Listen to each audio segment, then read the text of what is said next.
So thank you all for joining us on this lovely evening, I guess. I know that the weather this time of year can be very tempting to forego these kinds of events, so we really appreciate you being here. My name is Alex Joyce, and I am a board member for Building a Better Bend, and I'm very excited to be here and to have you all here with us tonight. A little bit about Building a Better Bend. It's a nonprofit organization that was founded nearly 20 years ago. I am only a few months in, so standing on the shoulders of a lot of hard work of others. The mission of the organization is really to bring expert speakers to town to share their experiences in ways that positively affect the quality of development in our community. Many of my fellow board members are in the audience today, and I'd invite them to stand up and wave their hands just so we can recognize their creativity and hard work.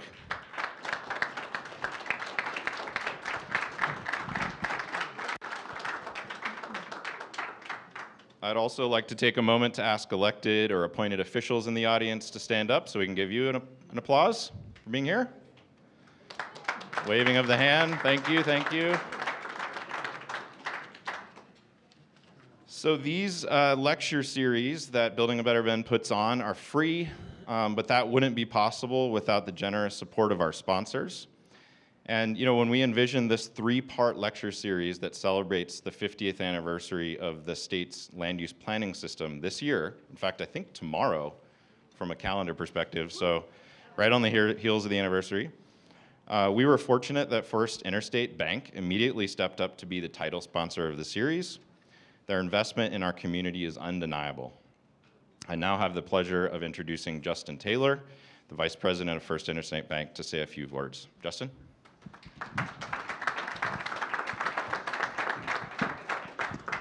Well, I would like to thank all of you for attending this evening.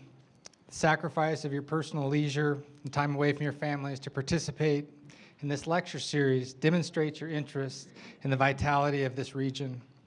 We are proud to support Building a Better Bend to bring you this valuable lecture series. I'd like to say a few things about First Interstate Bank's contribution to this community. But first, I think it would be good to introduce you to my organization. Many people are familiar with First Interstate Bank, the logo, and the colors. However, few people actually understand the history of our organization. While most of us in this crowd were doing the Macarena in the late 1990s, Wells Fargo was busy acquiring First Interstate Bancorp. However, their acquisition did not include the rights of a Montana banking enterprise, with de novo banks in Montana and Wyoming, started in 1968 by the Scott family. In fact, Wells was not interested in the name and the logo, and the small but ambitious Montana Bank retained the rights to use the First Interstate brand in all 50 states. We know in 2017, First Interstate Bank came to Central Oregon through the acquisition of Bank of the Cascades, which was founded here in Bend. Through acquisitions and mergers, First Interstate Bank now ranks among the top 100 banks in the country with 300 branches across 13 states. As I mentioned, First Interstate Bank has made many contributions to this community. I dare say we are associated with the majority of large real estate projects over the last 20 years. We have a strong commitment to operating a community banking model, and we literally put our money where our mouth is by directly giving back 2% of our pre-tax income earned in this community to nonprofits operating in this community. I'd like to give you a brief rundown of our 2022 contributions. We gave over $118,000 in foundation grants, $140,000 in bank donations, $128,000 in sponsorships, $30,000 in employee matching gifts. We served over 65 separate non-for-profit organizations, and we facilitated financial education workshops for hundreds of school kids, collecting over 1,400 items for coats and more, and our employees have logged over 3,000 volunteer hours at over 72 separate activities. So again, thank you for coming, and please take note of my colleagues in the front row here.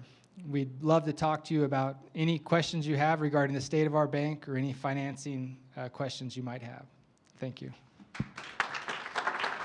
Thank you, Justin. Thank you, Justin, and First Interstate Bank. We are very fortunate to have Taylor Brooks to be our presenting sponsor for tonight's lecture. Taylor Brooks is a new partnership between respected real estate companies Taylor Development and Brooks Resources. With shared values and vision for Bend, Taylor Brooks will develop, own, and manage high-quality real estate development projects in Central Oregon. Please help me in thanking Taylor Brooks' team for their support and for building a better Bend in this lecture.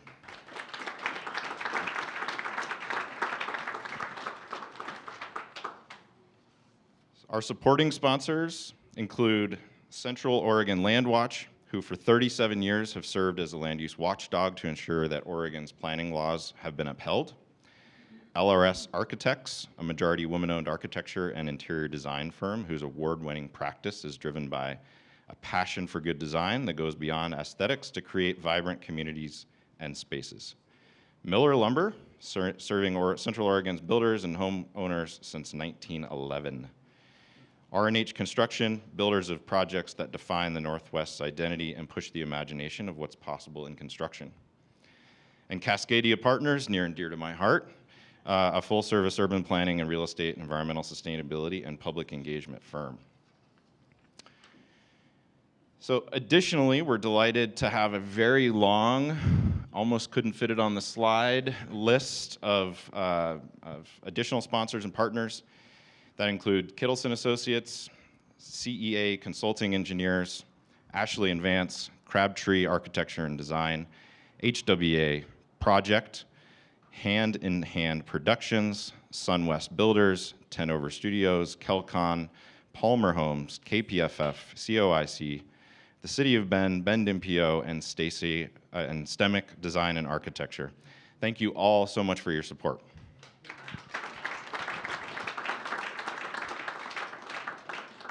So I hope everyone had the chance to join us for our first lecture. This is the second part in a three-part lecture series, and it's really examining Oregon's land use laws, past, present, and future. We're an ever-evolving experiment, and we'll talk tonight about our current experiment in land use laws. And at the first lecture, we talked about the early days, 50 years ago tomorrow, and the hot button issues that motivated action then, like speculative, sprawling subdivisions here in Central Oregon, unchecked growth that was impacting and gobbling up prime farmland in the valley. Those issues motivated a pretty radical rethinking of how we plan for growth in this state. Those hard-fought political battles and the resulting groundbreaking legal framework set Oregon on a unique and special journey of regulating land use with tools like urban growth boundaries that prevent unchecked outward sprawl and protect farm, forest, and wildlands. This remains, even 50 years later, a model that's still being emulated today. In fact, just a month or two ago, Montana state legislature really stole a lot of really good ideas, but we welcome any other states adopting them, a lot of planning ideas that were born here in Oregon. And so we're still having an impact on states today. As we will hear tonight, Oregon's newest innovation in planning, called climate-friendly and equitable communities, aims to reduce the environmental impact from buildings and from cars by focusing about a third of new housing into compact infill areas called climate-friendly areas. Think the Bend Central District. So areas that have been designated for higher density development. The logic, from an academic perspective, the logic is very sound, right? More density equals less driving, more walking, fewer emissions, and an overall reduction of environmental impact from our cities. So the state has required the upzoning. They've said you have to upzone in these areas for cities over a certain size. But what there isn't is a requirement that these newly upzoned areas be well designed, be livable, be cool, be really reflective of how communities want to grow. And so that falls to us at the local level to define how those areas grow up and whether they're going to be attractive, desirable places for generations to come. That kind of quality placemaking does not happen by accident, let me tell you. And so our goal tonight is to hear from these two esteemed placemakers on what it takes to pull this off in a way that adds to our livability as a community, in a way that, and we want to make sure we nail the things that we need to get right and avoid the mistakes that we should really try to sidestep. So I want to welcome Saumya Kini, as an associate urban designer at Walker Macy Landscape Architects in Portland. And as a leader in the firm's planning and urban design practice, she believes in the value of strong design thinking to support local and regional planning work. She has participated in a lot of the urban design work here in Bend, including Northwest Crossing, the Core Area Plan, Southeast Area Plan, Stevens Road Tract Concept Plan. And throughout that work, she's learned much about the unique landscape and communities of Bend and Central Oregon. Beyond her home state, Saumya experience with a diversity of cultures, places, people around the world have taught her to approach problem solving with sensitivity and openness in projects with high public interest. She's passionate about the strengthening of community resilience and advocating and advancing environmental and social justice through collaborative planning, visioning, and design. Born and raised in Oregon, she spent much of her childhood puttering around the outdoors and developing a deep love and respect for the elegant designs that occur naturally in the landscape. Saumya holds a Bachelor's of Architecture from the University of Oregon and a Master's of Urban and Regional Planning from Portland State University. Blaine Merker leads the U.S. West Coast practice for Gehl, an urban design and strategy consulting company based in Copenhagen, New York, and San Francisco. In fact, you're just fresh off a flight from Copenhagen, right? Back down to San Francisco. As a partner and director in the company, he oversees a hybrid practice using behavioral science to inform design with clients like Google, Stanford, Lyft. As Gehl's head of climate action, he works to scale behavioral tipping points that decarbonize neighborhoods. We'll have to have you unpack that sentence for us tonight. He's committed to championing public spaces as sustainable technology for economic opportunity, health, and equity in a diverse society. He co-founded Parking Day, the art and design collective Rebar, and has worked with clients ranging from grassroots groups, like Building a Better Bend, to Fortune 500 companies. He earned his master's in landscape architecture from UC Berkeley and a bachelor's degree in history from Reed College. He also serves as a planning commissioner in Berkeley, California, where he lives with his partner and two kids who all love to bike. And you know what? He's originally from Bend, Oregon, so we're glad to have him back. So, Saumya, you're going to start us off. I'm going to get out of the way. And someone back there is going to work the slide magic. So thank you all. Let's enjoy this presentation.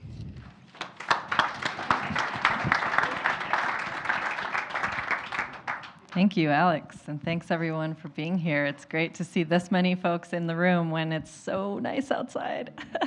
We just went for a day-long bike tour, tooling around East and West Bend by bike, so that was a great way to spend this day, and I hope you've all been enjoying this weather. I want to kick us off tonight. The title of our lecture was, What Will Bend Be Like for Our Kids Over the Next 25 Years?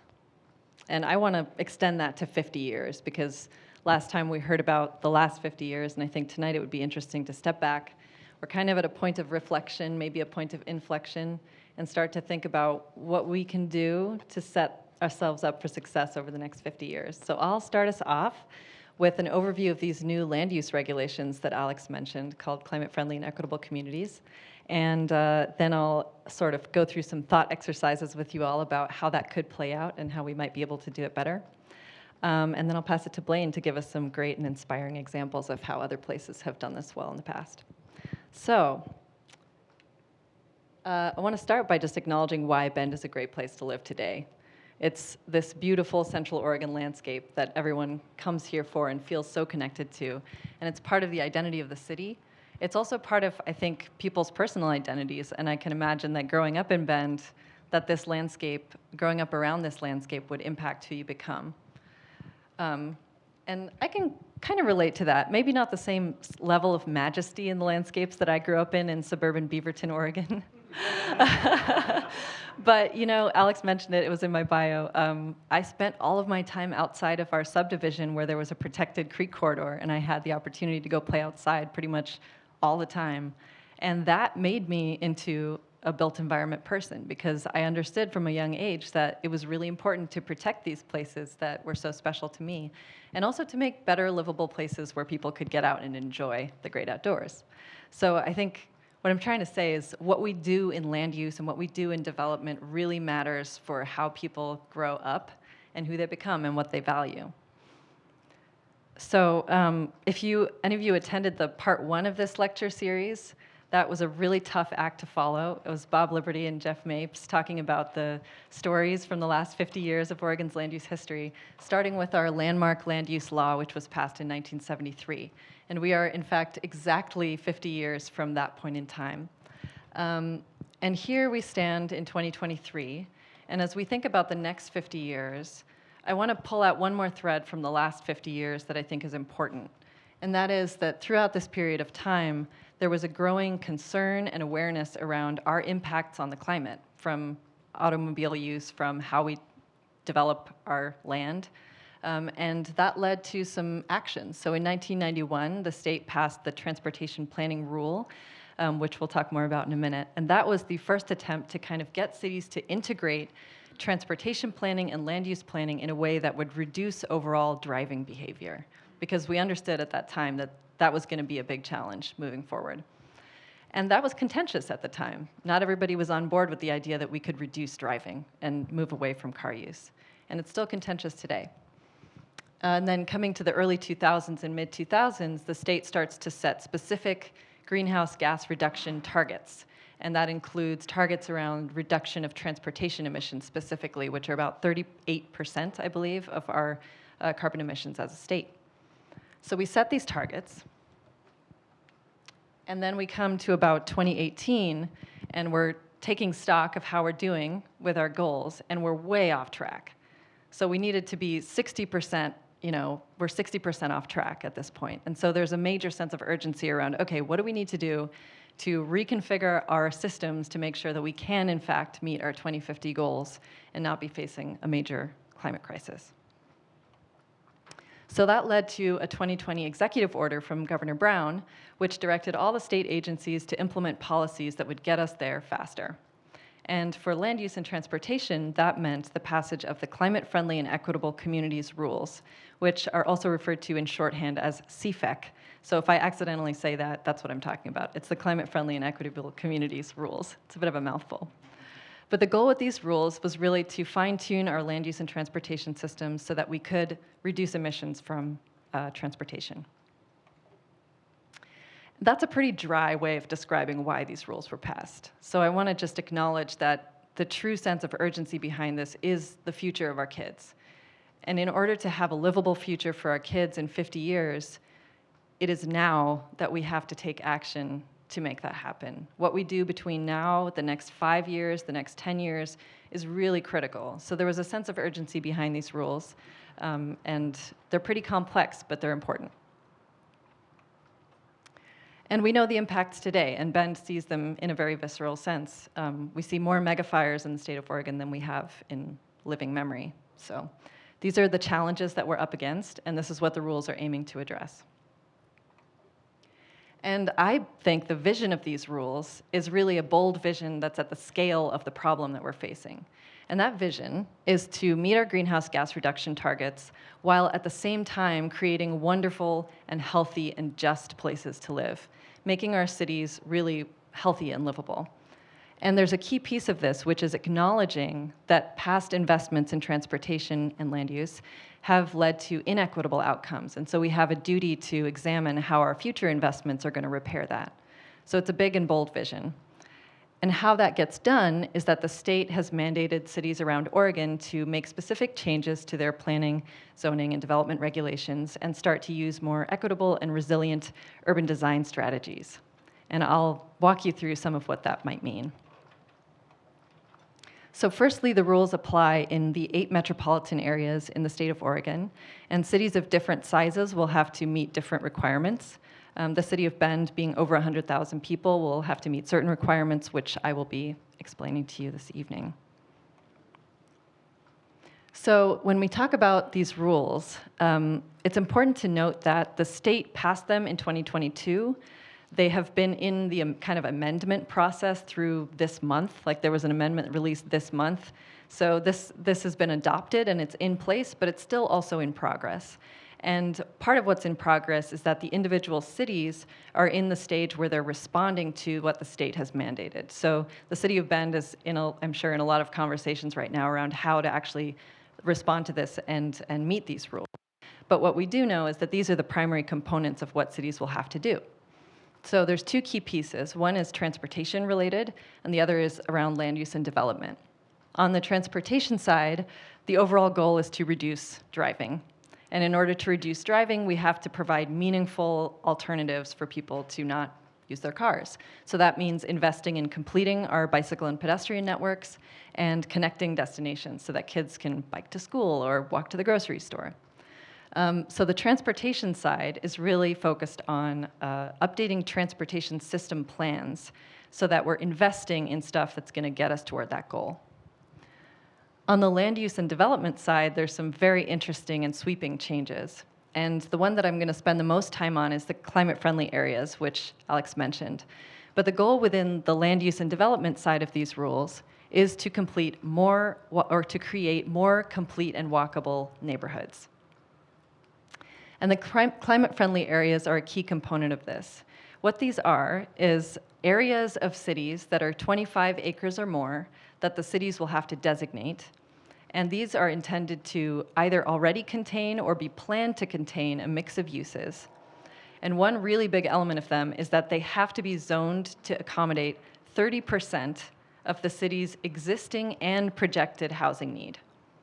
30% of the existing and projected housing need needs to go or be accommodated from a zoning perspective in these climate-friendly areas. So the city of Bend will have to go through that exercise, and they're in the process of doing that, of designating areas where basically density is going to increase. There's also some other components on the land use side about just generally overhauling development regulations to make development more pedestrian and bike and transit friendly. And then there's a really big and thorny piece of the rules, which is around parking. So generally, cities have required minimum amounts of parking with development, whether that's per unit or per square foot. And the state is basically saying, remove those parking requirements and let the developer decide how much parking they think they need, or make a huge project out of reforming your parking mandates so that they're less onerous. And the city of Bend is actually way ahead of the curve in this, and they've already removed all parking minimum requirements, which for all of us who are in planning, design, development professions know that that's a huge amount of flexibility. That's one of the biggest barriers to affordability is the minimum requirements around parking. So Bend is being a leader in this area.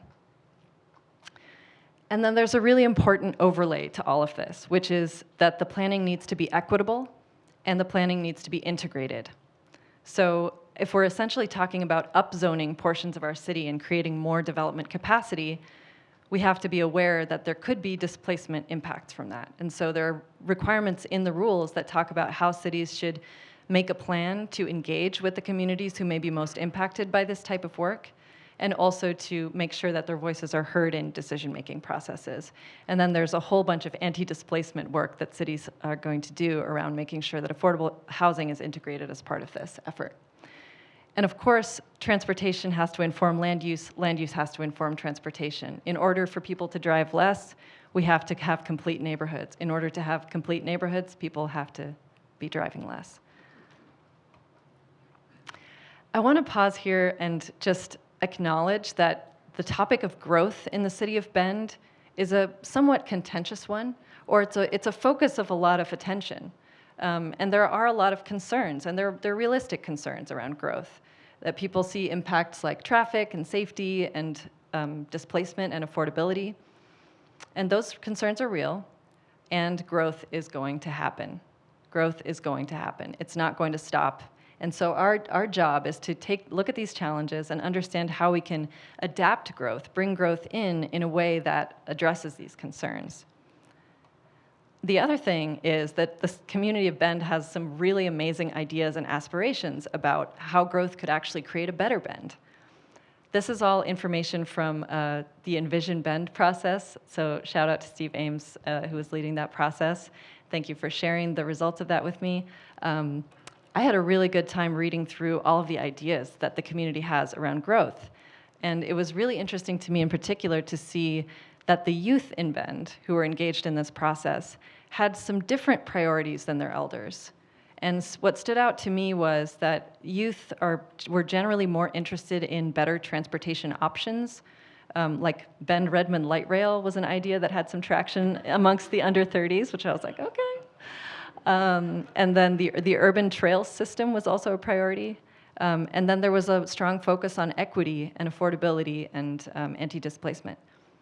So when we talk about climate-friendly and equitable communities, the youth are there mentally. Like, they're not just aspiring to that, they're expecting that out of their communities of the future. So that's our task, is to make that happen and create just and equitable and healthy communities. This is a helpful framework when we start to think about the concerns that we often hear about growth. I like this framework because it helps us contextualize those concerns and kind of explain them through an ecological and social lens on our economies. That sounds really complicated, but I'll explain. So this is a framework called Donut Economics, which was developed by Kate Raworth in the UK. It's an ecological and social framework for understanding our economies. And it's been adopted by the city of Amsterdam as a tool in governance, so it's got legs around the world. And the idea here is that there is a safe and just space for humanity, but that a lot of the time our economy is in shortfall of that or in overshoot of that. And we see that as, overshoot being climate change impacts, ecological breakdown, pollution, and all of those other impacts. And shortfall is where we're not providing enough of what everybody needs. So a lot of the times our urban economies are working in the shortfall overshoot dynamic. And what we really want to do is find that balance. And so when we start to think about what that looks like in the physical form of our neighborhoods, it's very telling, because a lot of the concerns that we hear from the community are reflected in the categories of shortfall and overshoot. On the one hand, we have community members who are living with homelessness and a lack of mobility options, and there's great income inequality. So there is an equity issue there. And the experience of that is isolating and disconnected and not a sense of belonging. And on the other hand, we have people in the same community who are living in overshoot, which might look like driving to meet all of their daily needs and maybe just using more resources per capita than they strictly need to do, and not having a very good time at the same time. That feels like being hectic and busy, but at the same time, kind of lonely and disconnected. So these are kind of the concerns that we hear about growth are tied up in how we see our urban economies. So our job then is to create more neighborhoods, or to bring our neighborhoods into the donut. And what that looks like is designing a neighborhood that feels like it's built for the scale of a human body and not a 3-ton piece of metal, which is, important.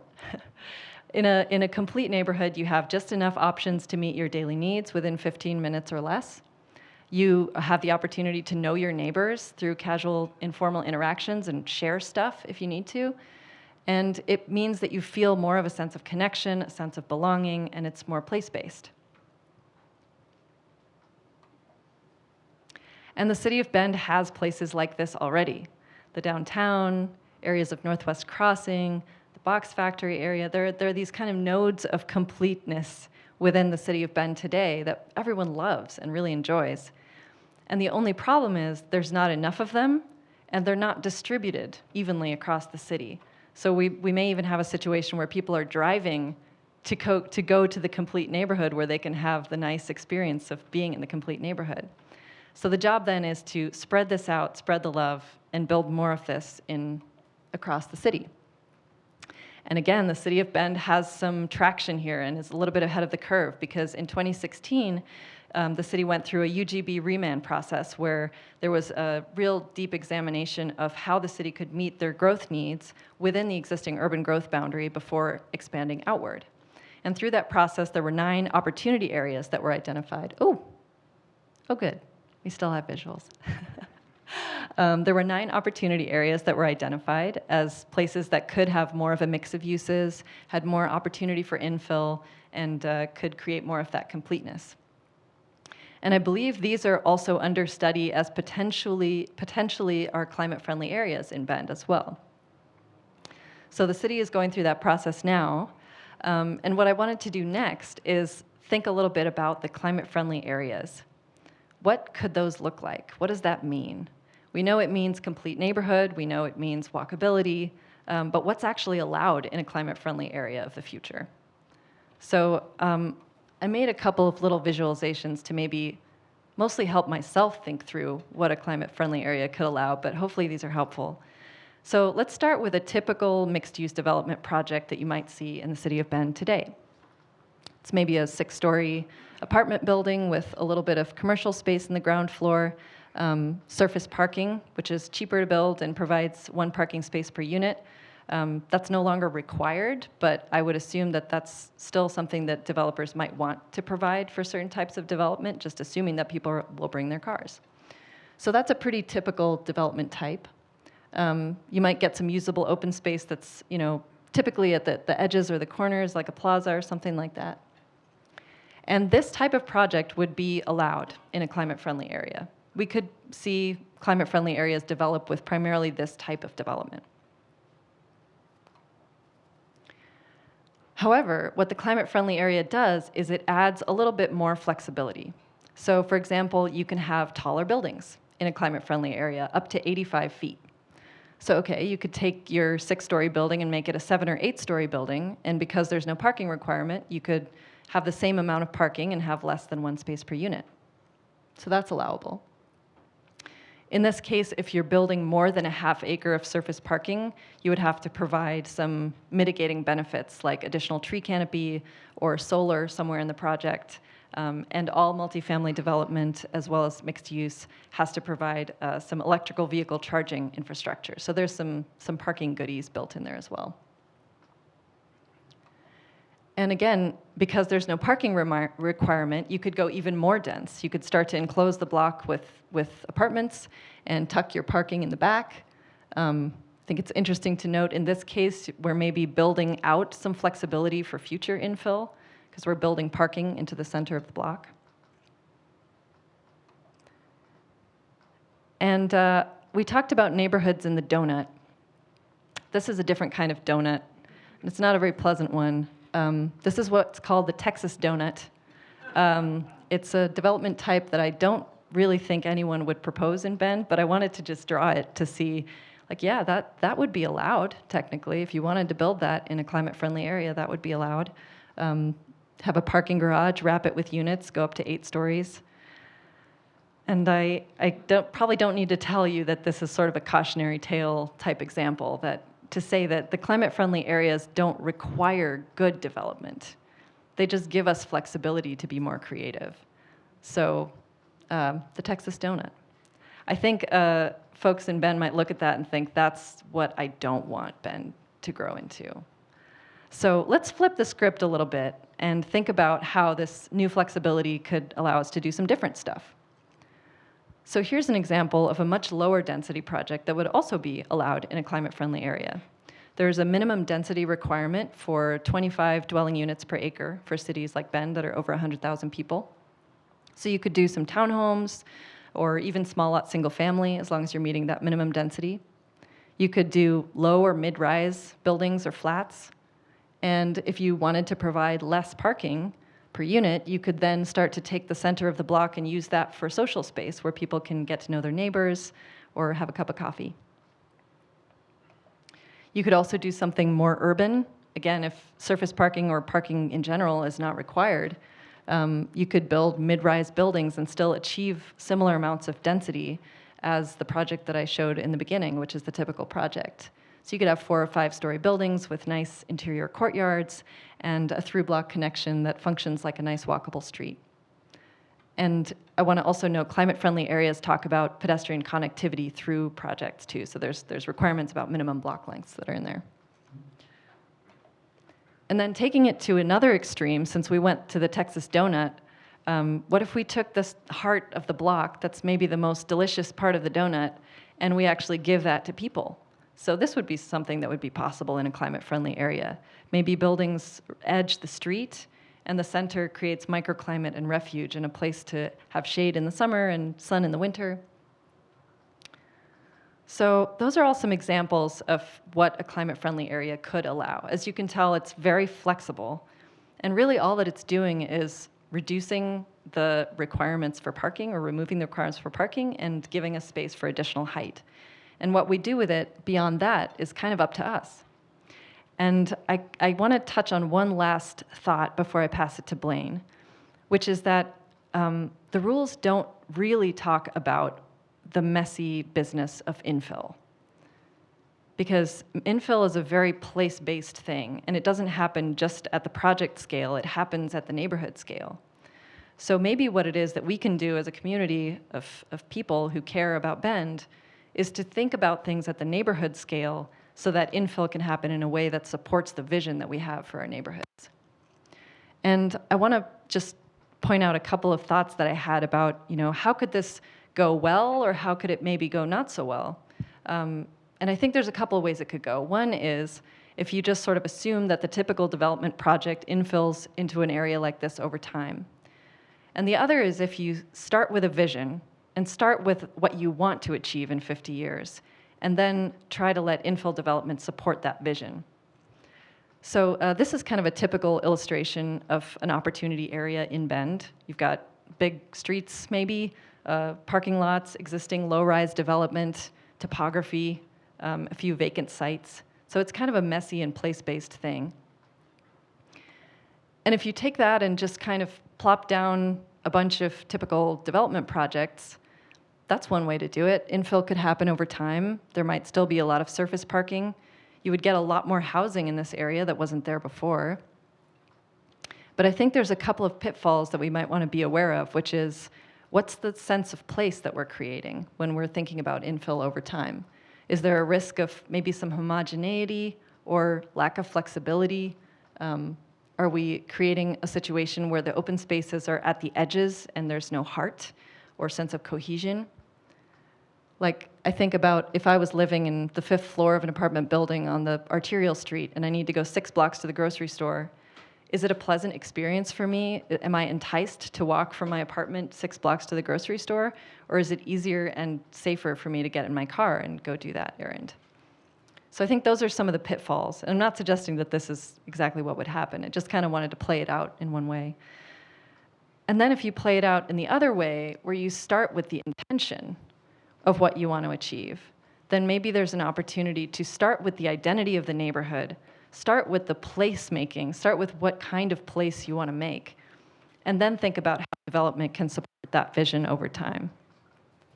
So maybe there's opportunities to strengthen sense of place. If we set the vision and we know the place, what is this place about? What do we want it to be about? And start with strengthening that sense of place through our improvements to the public realm. And how do we integrate walkable parks within neighborhoods so that folks aren't driving across town to the community park? How do we plan for intentional centers of activity where people can meet their daily needs? And I want to shout out Bend's affordable housing program, which has done an amazing job. I learned that they met and exceeded all of their targets for the last cycle, and there's nothing that they can't achieve. So I get very excited about the integration of the affordable housing program with the visioning for these climate-friendly areas. And doing this kind of visioning ahead of time might set us up for just creating more of a sense of place for Bend and a sense of community for Bend. So those are my thoughts, and I hope they're helpful. And with that, I will pass it to Blaine to give us some really fantastic examples of where other places have done this really well.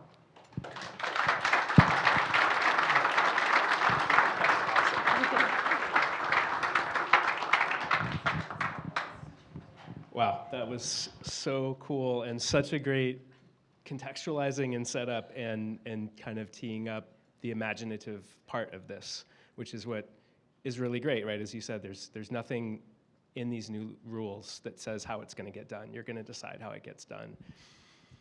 Can we go ahead and go to the next slide?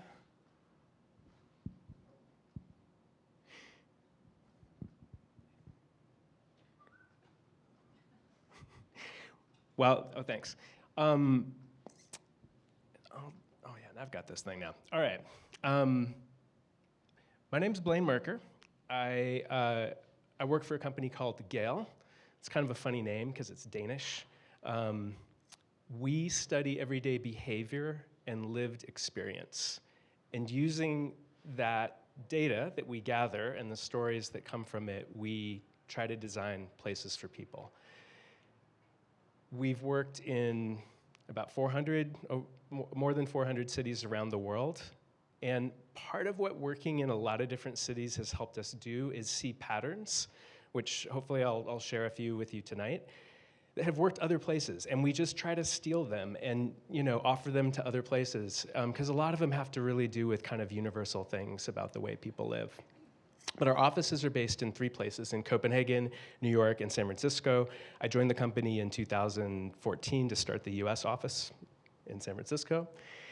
And it's been a real interesting ride as an American, working for a Danish company in a global context to try to understand cities for people. But we have a very strong point of view about how to go about this. And it starts with these 3 things: life, space, and buildings. And the order is really important. It's not buildings first, it's life first. So we're sort of unlike typical architects or even landscape architects, and we're really looking at the phenomenon of people moving and then trying to understand sort of what is the container of that life that people are going about. Whoops. So there's a very particular kind of life that I'm concerned with, and apparently this is a good demonstration of it, so I'll just go to this slide. It's called public life, and it's what we create in Bend when you're, 9 years old, 8 years old, when you live your life outside of your home, workplace, and car. And I just want to give a shout out to my parents who are in the audience. Hi, guys. And my mom, who sewed that costume, E.T. Don't know why it keeps going back. So, as I like to say, everyone in Bend is like, when did you move here? I moved here in 1976 in St. Charles Hospital when I was born, and I'm just saying that because I'm a little nervous standing in front of a room of people to tell you how to do stuff and to talk about Danish ways of doing things or San Francisco ways of doing things. But I think I have a different kind of standing in this room because I did spend a lot of my life in Bend, and I think I get Bend. I get what Bend's about. There's a really strong set of values and purpose in Bend that I want to talk about. So I see you. And I also see what you're afraid of, too. I think we're legitimately afraid of. I live in the Bay Area. I work in San Francisco. I live in Berkeley. There's a lot that you don't want in what the rest of the world has done. But this is what you do want. And then this is what I want to talk about tonight, is the good life. Because that's kind of what Bend is about, right? Everybody here, I think, has a sense that they've got a secret, they've discovered a secret to getting the good life. This is my list of what the good life contains, and yours might be a little different, but I think it is about well-being, dignity, belonging, purpose, and opportunity. And Bend gets a lot of these things from your connection to the outdoors, your connection to other people, your neighbors, the sense that it's a healthy place to live, it's a safe place to live. You know the people in town. When I was growing up here, there were 20,000 people. It felt like you knew them all. And the sense that Bend is a place of opportunity. You can get a home here. You can make your way here. And I think we've actually chosen a way to get to these things as a culture that might be a little off, right? There's one tool we have, and it's the single-family home. And so these things, this kind of, enjoyment and belonging kind of happen in private. A lot of it happens in the backyard. It happens in your family unit.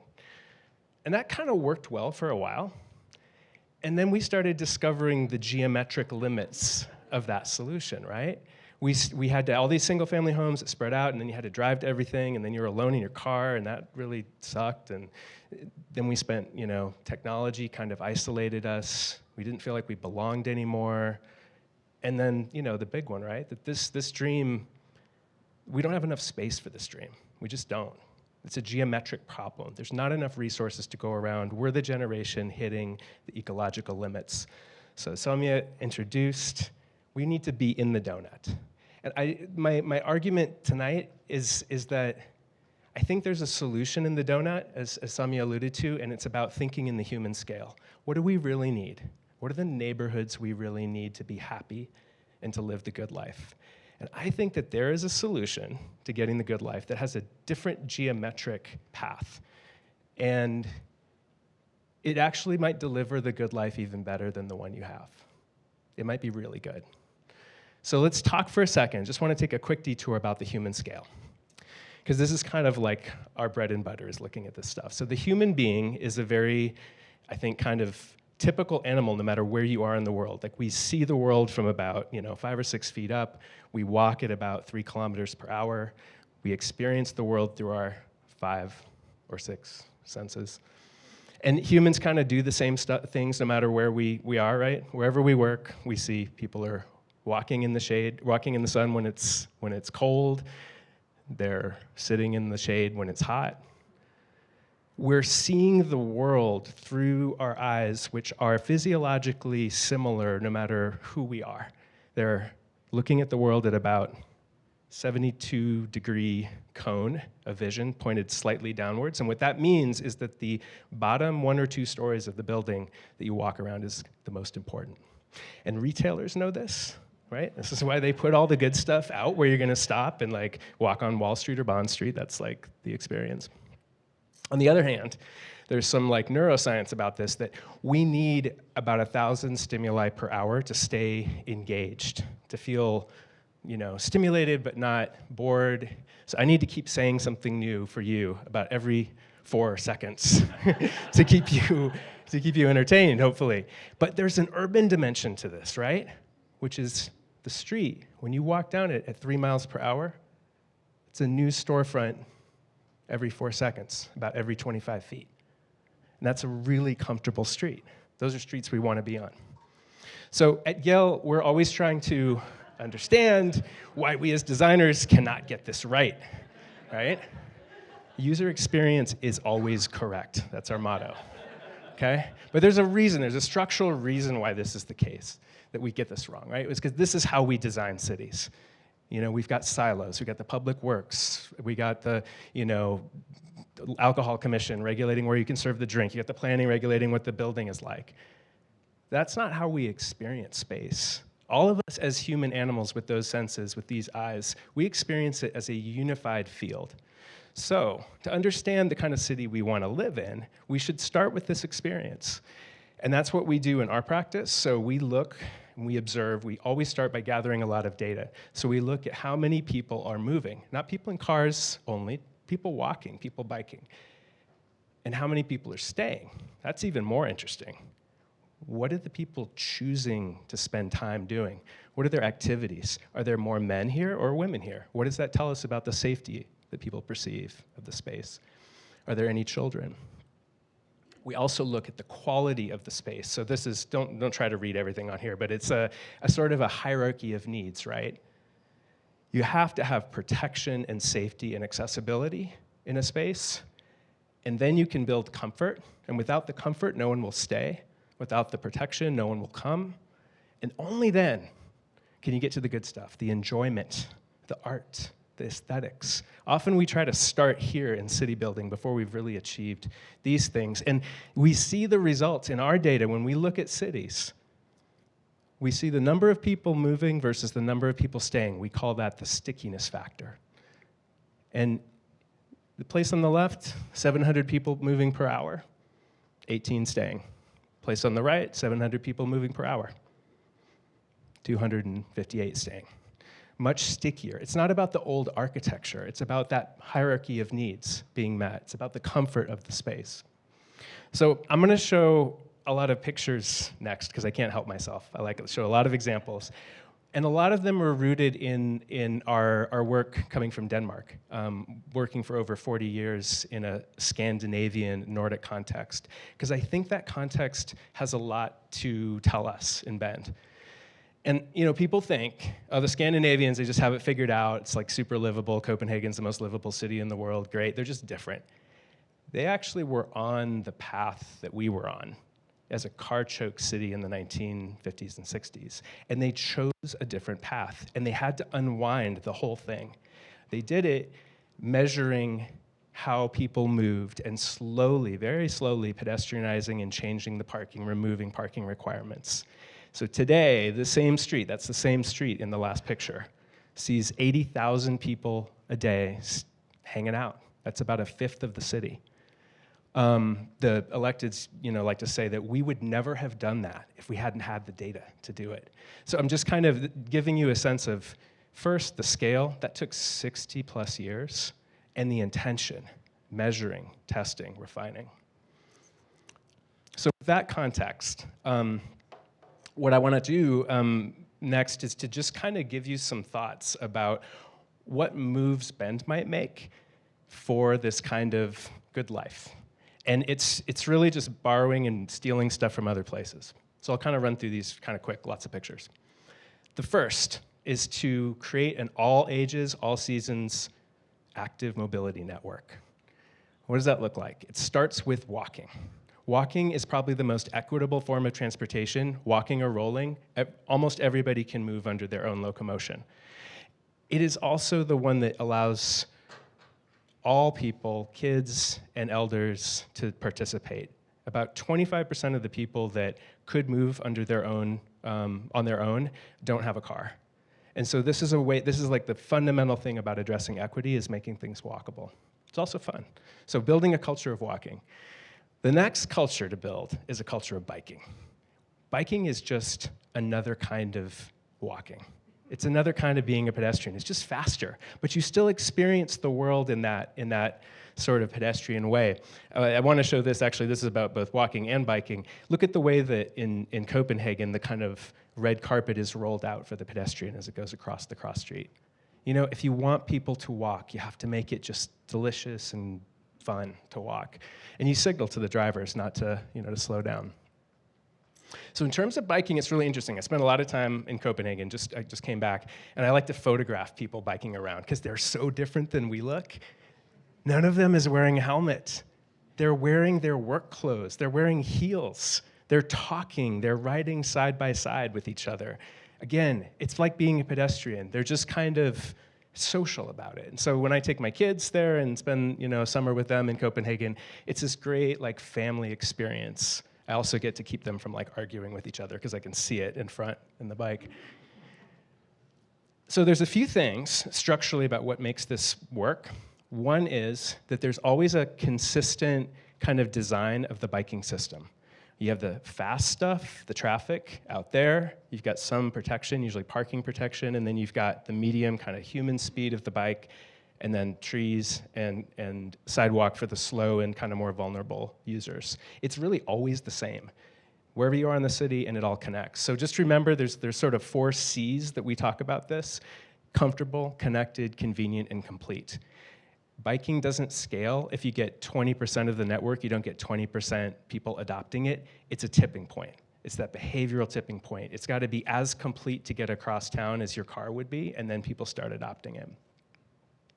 And then there's the small things, right? These engineers are looking around and just putting little kindnesses for people to have a nicer experience. And then there's big moves. There's some big infrastructure in that too. But it's about kind of an everyday experience. One thing I think they get really right in a lot of the cycling countries is the design of intersections. So as you think about kind of these large-scale cycling infrastructure, how they meet the street and then how they cross it says a lot about your values and your priorities as a planner, as a city. Most of these crossings have lights for the cars. And there's a lot of US examples. I won't go into too many, but I want to point out one in particular because we did the concept plan for it and it got built, and it's amazing, and it's in Indiana, in Carmel, Indiana. Mayor Jim Brainerd, he's a bike mayor in the heartland. Amazing project. They used cycling to do urban infill and redevelopment, and they attracted a major employer there around that and built major public spaces. It's a great example. So why do people in Copenhagen cycle? It's not because it's faster, or it's not because it's getting exercise, or it's not because of the environment. It's usually because it's the fastest, cheapest, easiest, or the easiest convenient way to go, even in the winter, because they have little plows that plow the bike lanes. Just saying, they do it. All right, I want to keep going. The social block. This is an exciting one for me. Saumya kind of alluded to this. As Americans, we don't have a good vocabulary of density in between single-family homes and like big, apartments. But there's a lot of ways to do density. You can do stuff that's kind of awful, or you can do things that I think are really great, and I'll share one of these with you. It's called the courtyard block. Saumya also alluded to this. So in Copenhagen, the kind of historical urban fabric has these courtyard blocks. They're actually made of a bunch of different buildings, but they enclose a central space. And they do this kind of magic trick where you get this like really wonderful park that belongs to like you and about 50 or even 100 other families. And then you can have these busy streets or quiet streets outside. So the traffic's outside and the people are inside. This is an alternative to building a lot of public parks. And it's right outside people's doors. This is where socializing happens. So all the stuff that you did in your single family backyard can happen here together. These amazing playgrounds for kids. Like imagine just letting your kids out of the house and knowing that they will never have to cross a street and get to just like play. So lots of benefits of these. There's environmental benefits. There's like the fact that it's protected acoustically and from traffic and so on. You also get a lot of like ground floor space and a lot of penthouse space, which is kind of cool because you get variety. It's not just a historical form, though. In the Nordic countries, they're building these new, and I would love to see Bend experiment. These projects have thin floor plates, which means that they have windows on two sides. This will hopefully be legal in Oregon pretty soon because of our building code getting updated to allow for different stair configurations. But this is really what we like about single-family homes, right? Is that light on two sides, air on two sides. You can have it in an apartment. And then you can see that you can have architectural heterogeneity. All these facades were designed by different architects. And we're doing some of it in the US too. There's some examples like this one designed by David Baker Architects in San Francisco. Now, just to pull out the Texas donut again, I'm sorry, I can't help myself. Do not do this. Double loaded corridors with parking garages. It's just don't do this. There should not be, I'm sorry, there should not be any like long hallways in the future that you're building. This isn't fun for anybody. All right. Complete neighborhoods. This is really about program and amenities and like making sure that you have everything you need. And I'm just gonna pull some pictures from where I live in Berkeley. Strawberry Creek Park, it's this amazing little park. There's places to play in the creek, but the best part is there's a cafe that serves coffee and beer and bagels like right on the park. So this thing about having to get in your car to go to multiple places you don't have to do. There's also another place in the neighborhood that has like a nursery and a beer garden next to each other. I mean, you just pick the things, just put two random things together, and like you have this amazing, delicious urban experience. So it's about layering. This can also happen in the buildings themselves. What does mixed use look like? Where you have like, in this project in France, you've got retail on the bottom, you got a few floors of office, and then you have this amazing, beautiful places up top. Okay, there's a cautionary tale on this one too. There's something that you should avoid, which is the strode, for a lot of planners in the room. So the strode is a combination of a road and a street, and it kills vibe in neighborhoods. If you have a strode, you don't have a complete neighborhood on either side of it. That's not how it works. So like if you build a park and you have a 6-lane strode around it, that park is not part of this complete neighborhood. You just drive there, right? All right. Now kind of thinking more about streets, because they're really important. Streets are what's going to connect these neighborhoods together and make Bend function as a whole. So streets make up a huge part of the city, and they actually account for more open space, more space than all your parks. And we don't ask them to do very much. We ask them to move people. But they can do so much more. And in fact, when people want to stay on streets, it's because of the quality of that street.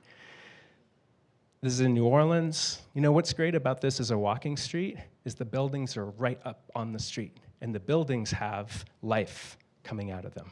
This is what you need. It comes in all kinds of forms, but what you need to be careful of is not having buildings that hide back from the street. that hide with parking lots, that hide with, too much shrubbery. It actually prevents us from experiencing the thing that makes us want to be on that street. It's not very fun to walk down a long road that's just well landscaped. You want to see eyes. You want to see smiles. You want to be able to have conversations. This is the part of walkability that's not about infrastructure. It's about human experience of other humans. And we stopped at on Arizona, and there's some really great street activation along the old box factory. Like, that's the kind of activation that you need more of. Sometimes you're challenged, right? You have a parking garage, but you can see that's really minimized, and you have these balconies that create some of that activity and activation. And I love this project. This is a friend of mine in San Jose did this conversion of a parking garage and created these little micro retail. So it's never too late to activate and create a living street. All right, the last kind of pattern I want to offer is something that I think brings Bend close to the good life. It's close to your heart, and that's having nature easily accessible. And I know that trails are super crowded out of town. Well, what if you bring more nature into the city? Like, this is a very important thing for equity. You can't have everyone going to the great stuff out there. You need to bring some of the great stuff in, which means it needs to be big enough that it can really feel like nature. So just a few examples. The Fraser River in Calgary, city of 1.3 million people, it feels like you get lost when you go to the river, and it's like 5 seconds away from super high density housing. Or even some smaller places like Bellingham, Washington has these great sort of creeks that run through the city.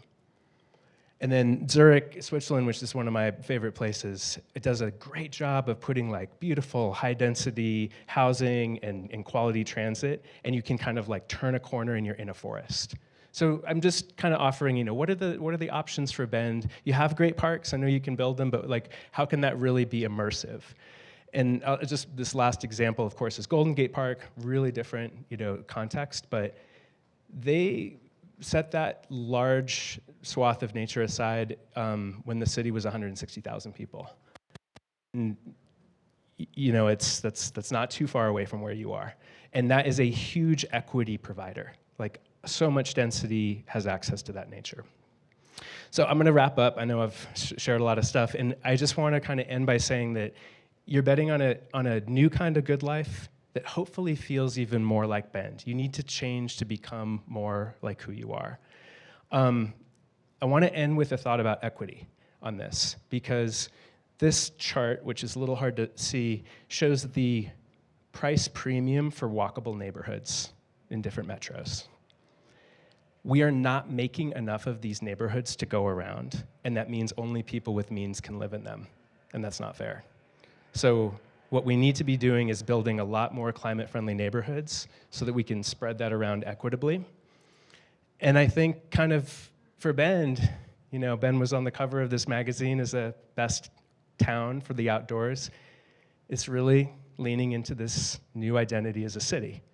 And, delivering all these things that constitute the good life. But the difference, I would say, is when you're a city, you have to do it together. You can't do it in the backyard anymore. You need to do it a little bit more in community.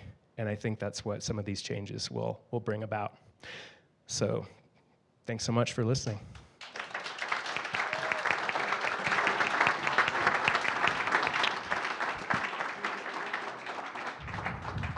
Well, thank you both for that those fantastic presentations. I suspect we have some great questions from the audience. I'm going to have the job of running the mic to you, so please stand up and wait for me to get to you so everyone can hear the question. Raise your hand if you've got a question for either of the two speakers. I see a hand there, and I'll run back, give you the mic. If you are formulating a question, you've got a couple of minutes to dial it in, and I'll get to you in just a second. Hi, thank you. Great presentation, a lot to think about there. One of the things you may not know, that Bend is looking to update its tree regulation code, because while all of the development is going on, we have been losing so much of our urban canopy and mature trees. So what advice can you give us as we look to find new ways to incentivize builders and look at using land in a way that we densify, but we retain the mature trees that we have?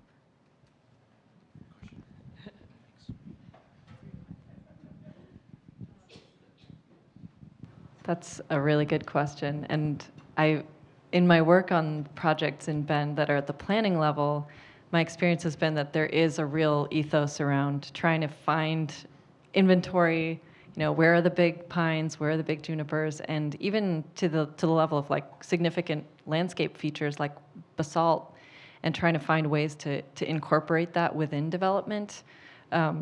So my experience with it is that it's effective to do that at the planning stage and identify as much as you can before development comes in what the framework is for protecting the significant resources, so that as projects occur, there's a record that, we said we were going to protect this rock outcropping that has a juniper growing on it, and that sort of helps over time. And you were involved with the Southeast project, and I think That's right. one of the things they're looking at, Mm-hmm. model that we might want to replicate citywide. Yeah.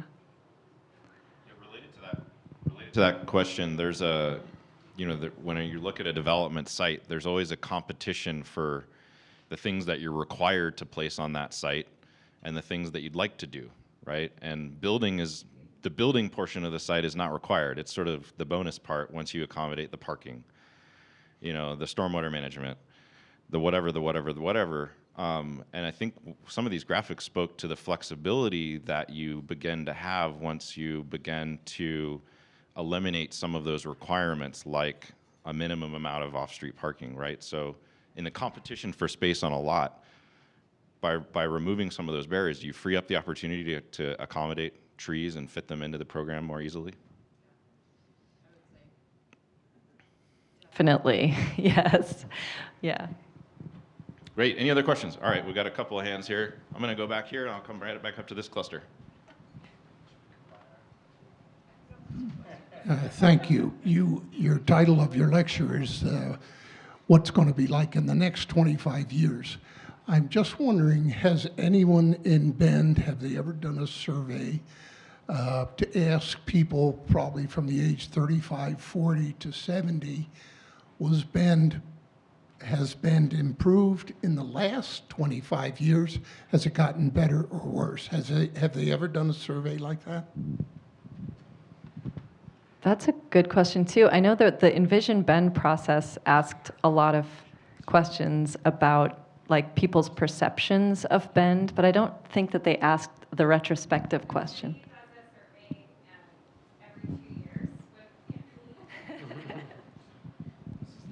Yeah, hi, I'm not the city. Hi, everyone. My name's Allison Platt. I work for the city of Bend, but I'm not the city of Bend. The city council, every time they do goal setting, which is every 2 years, we do a community survey that's a statistically valid survey that does measure Bend residents or Bend community members' satisfaction with the city of Bend or the trajectory of Bend. So we do kind of measure that on a biannual basis.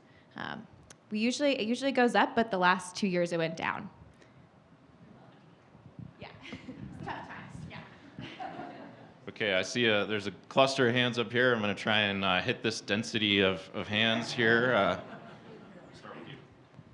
Hi, thank you both very much for the great ideas and the enthusiasm behind it all. I really appreciate it. I have a concern about parking. Hello, does anyone else?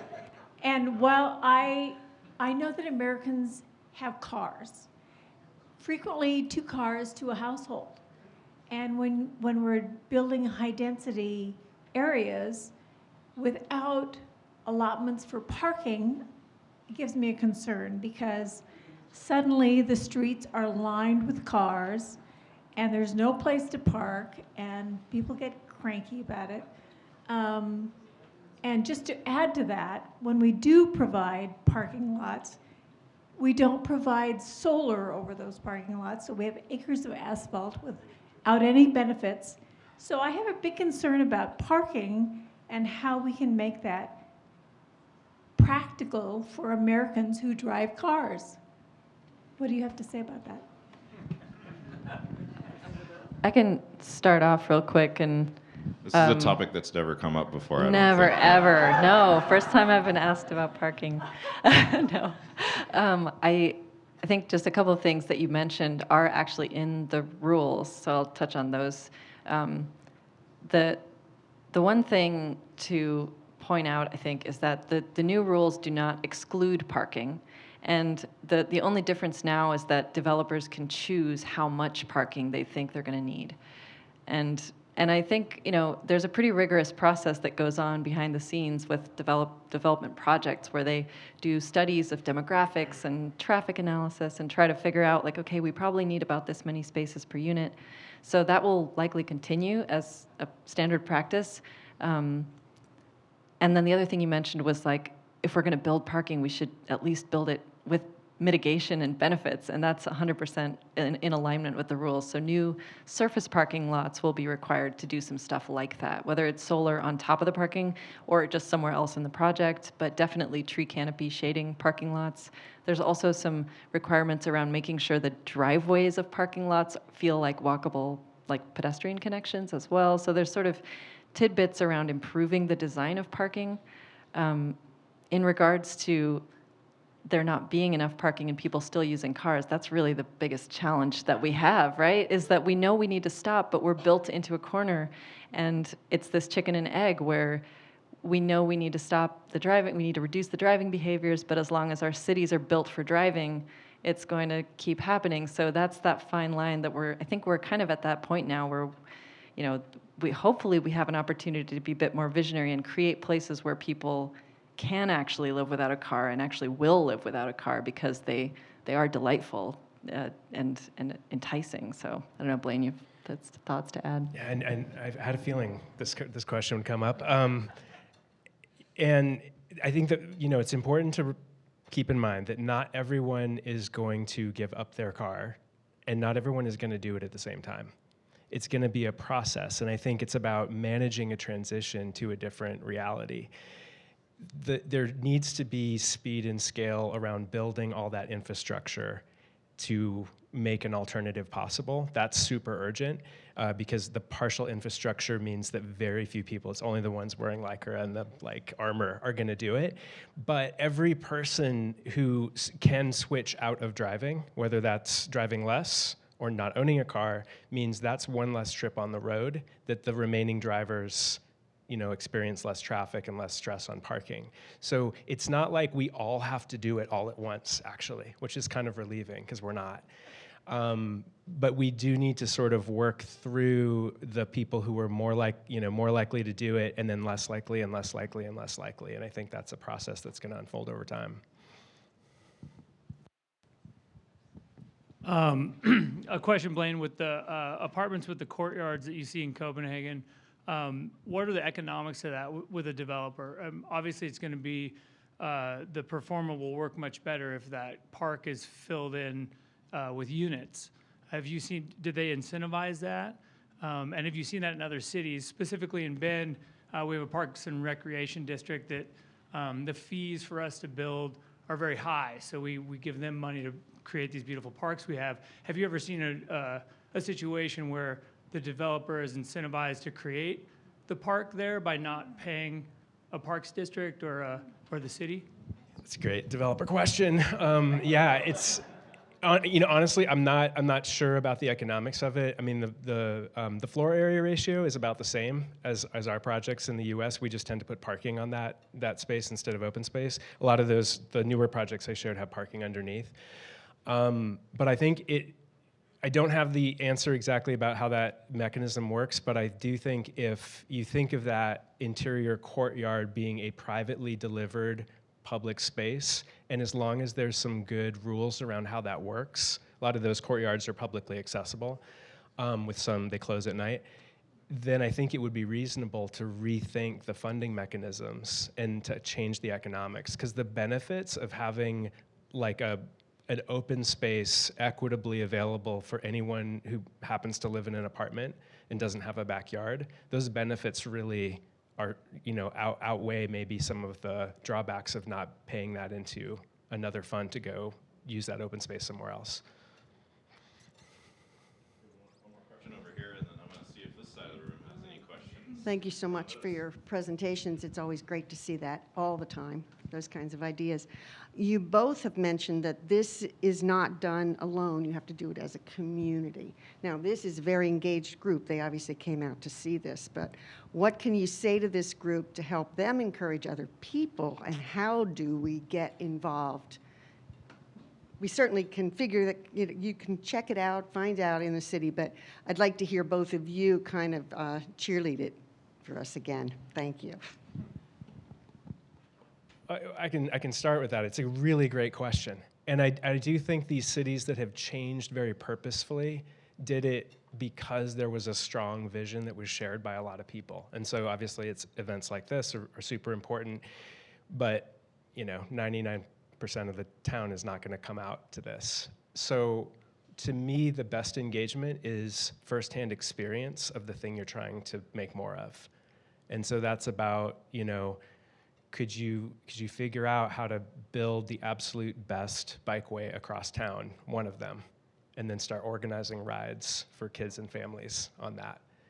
Get the people who design, the engineers, the architects who design these things to come out with their kids and experience that. So I think my quick answer is just to lean into lived experience. It's the best cheerleader to say, that was really nice, let's make more of it.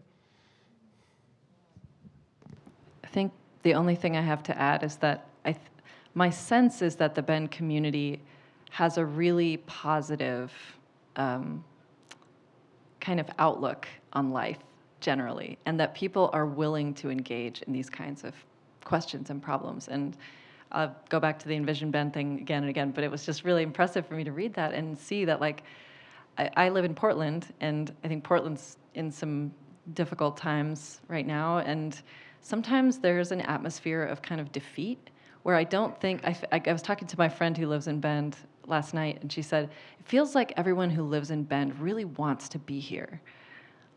They're here because they want to be here. And that is a pretty special quality for a community. And so I think, there's the best foot is forward on people being engaged in these types of issues. The how of it, I think Blaine's point about letting people experience it over time and become advocates of it is a great way to go. Okay. Questions over here? Got one here. Got time for maybe two more, depending on. Great. Thanks, Ellers. Not so much a question, but a comment getting back to this gentleman's question about people looking back into the past. And I know I'm working with the Bend Vision Project, and we did 17 focus groups. And in one of the focus groups, we only had 2 people show up. And it was very interesting because two women, one first woman had been living in Bend since about the late 1980s. And she, in our introductory section, she went on about, oh my God, this community has changed so much. We've lost so much. I used to know everybody that I met on the street, et cetera. And I just don't know what to do about the future of Bend. And then the other younger woman who had been here for 6 months said, I just moved here and I cannot believe what an amazing place this is and how much there is to do. And I just thought between those 2 comments was a comment on who we have been and where we are going. So just wanted to add that.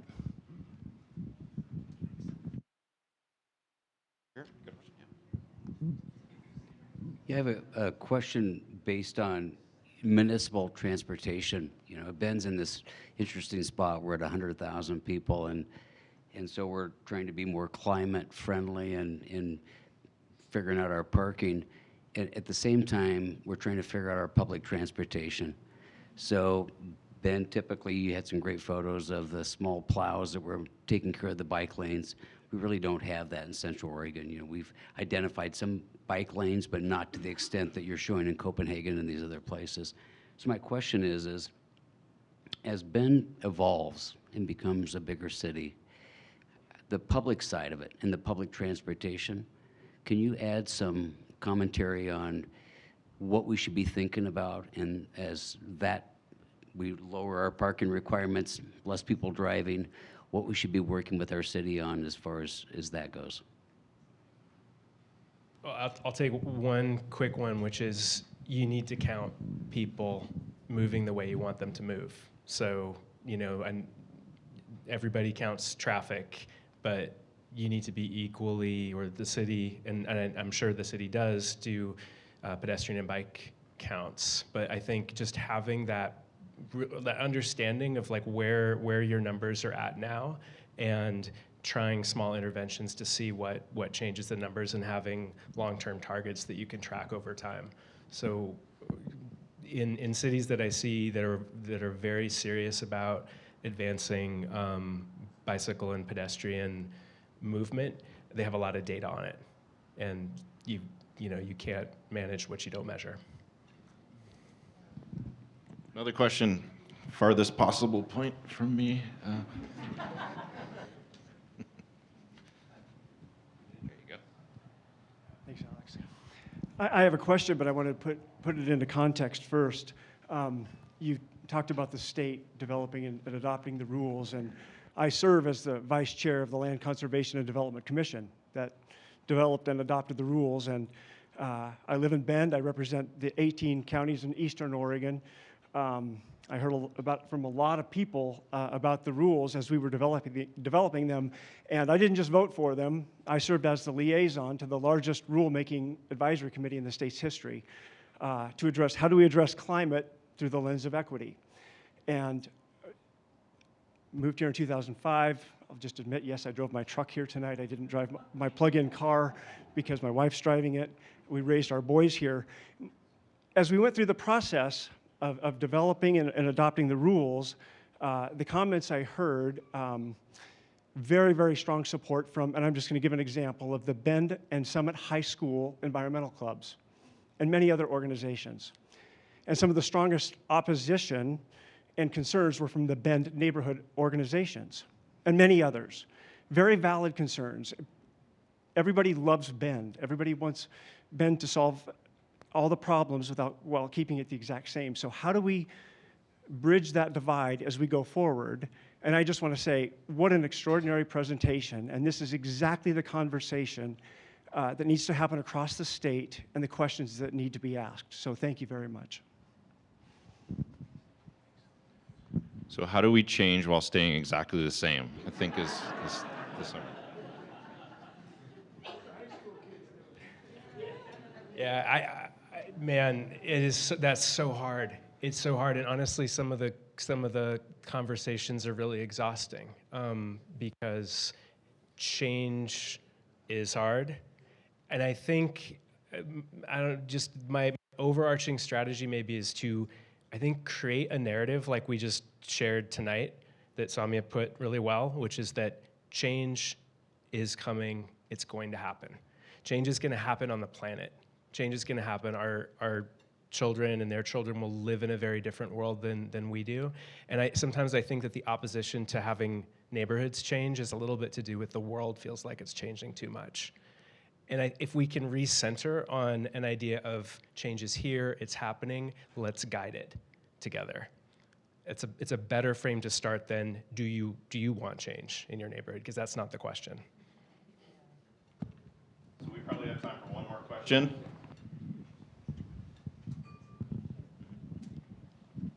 So I am quite new to Bend, but I'm not new to Oregon. And I have been listening to people. And one of the things that I hear frequently is kind of a wish or a longing for easier, more accessible meeting spaces that are not as commercial, so lower barrier. And also, where do we find a cultural or an arts center? So I wondered, from your perspectives, which have been fascinating to me to listen to tonight, what comments do you have about new civic or public building spaces? We have winter here, so we can't always be outside playing. I'll offer a thought that I've had, which is, as we're thinking about the future of individual neighborhoods, and I think it's important to think about gathering places by neighborhood, like places that you can leave your house and get to in 15 minutes without getting in your car. And as I was thinking about some of the areas in Bend that might see more infill over time, are there maybe opportunities to repurpose older buildings that may not be the highest and best use for that land and use those as community spaces? Like, are there opportunities within different neighborhoods to find low-cost opportunities in the short term and then transition those into more formal spaces in the long term? But I think the distribution of cultural gathering spaces and places for people to get together is really important as part of the framework for all of this.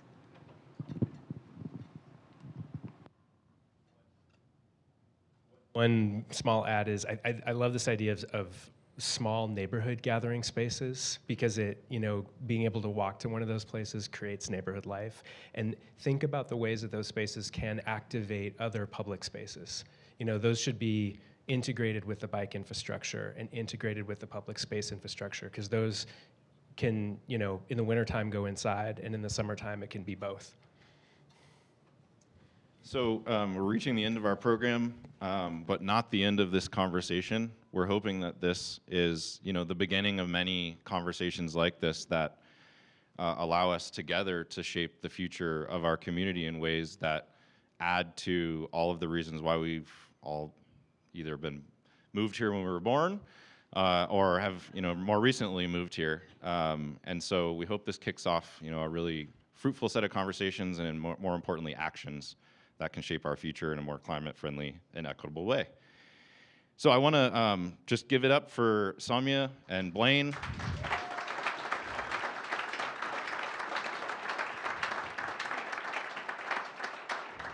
And they'll probably stick around for a few minutes, have a beer if you want to ask a question that we didn't get to. Hopefully that's okay. I also want to, again, recognize our title and presenting sponsors, First Interstate Bank and Taylor Brooks.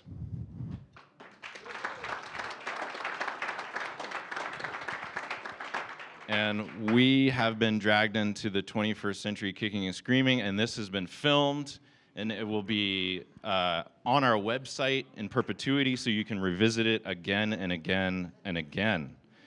A couple of announcements. The City Club is hosting a forum on June 15th on Oregon's land use system trade-offs and successes, so find more at cityclubco.org. And this is part 2 of 3, meaning there's another one coming up September 26th. It will be back at the Open Space Studio, which is where the first one was held. So please put it on your calendars. We'll make sure to spam you a bunch of times before the event, and you can forward those along to 10 of your closest friends. We hope to fill that place up. And it's the theme of that one is looking beyond even where we are now, right? So setting ourselves up for success for our children's future, try and understand what the issues that they'll be grappling with so we can get ahead of it.